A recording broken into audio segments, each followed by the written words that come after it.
Hey, what's up, guys? Welcome back to Clark's Automotive Review. My name is Harrison Clark, and this is episode 14 of the cleanest show on YouTube.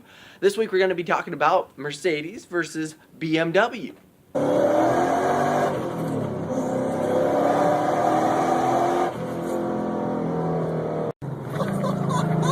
This guy is crazy. Before we get started, I wanted to talk about last week's episode. It seemed that there was a little miscommunication about my views on the GT500 and its ability to hit 200 miles an hour. We talked about how Car and Driver was not able to hit 200 miles an hour and the reasons for that.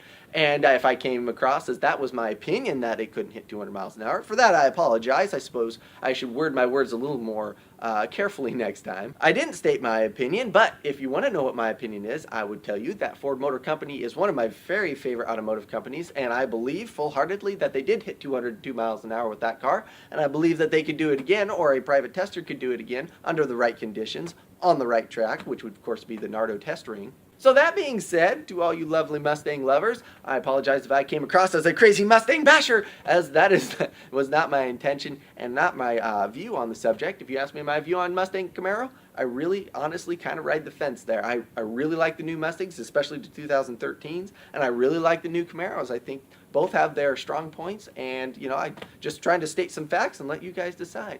Speaking of riding the fence on this subject of Mercedes against BMW, I really don't have an opinion. So what I'm going to do is just state some facts and then let you try to sway me one direction or the other. So starting off in no particular order with the BMW M3 with its super high revving 8300 RPM V8 4.0 liter that pushes 414 horses and 295 foot-pounds of torque. The long-loved king of its class weighs 3,552 pounds and can hit 60 in 4.2 seconds and hit the quarter mile in 12.8-ish, depending on what review you're going off of. And then on the other hand, you have the Mercedes C63 AMG Coupe, which is a new version of the C63 AMG that is specifically built to target the M3. Its big 6.2 liter V8 revs at 7,250 and pushes 451 horses and 443 foot-pounds of torque. You add a 7-speed transmission and it can get its just shy of 4,000 pounds up to 60 in a generous 3.9 seconds, but probably more like 4.0 to 4.2 seconds.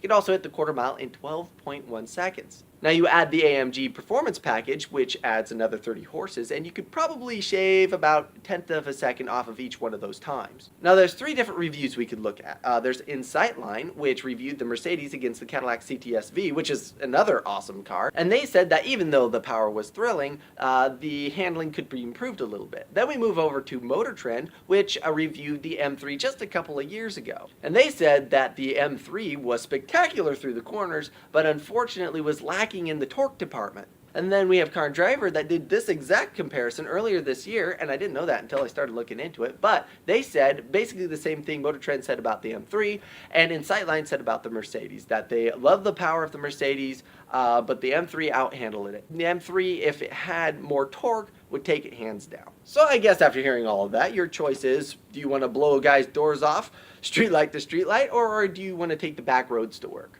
You know, if it was up to me, I honestly don't know what I would choose. BMW has this cool factor, and Mercedes has this classiness about it that, you know, just makes it such a tough decision. But I'm sure that you have your opinion, and whether you like Mercedes or BMW better, let me know down in the comments below and why. So I guess that wraps up this week, and big shout out to those who shared my video on Facebook last week. It contributed to it being the most successful week I've had so far, so thank you very much. I got some likes, I got some dislikes, got some comments, got some great views, all around a good week. So I appreciate everybody being so supportive, liking my videos and sharing and whatnot. Please feel free to do so, it really helps it out. Like this video if you like what you saw, subscribe if you'd like to see more. This wraps up episode 14, and I will see you next week. I don't really know what I'm talking about. I could keep on talking, but I think I wanted to talk about blah, blah, blah, because I'm stupid.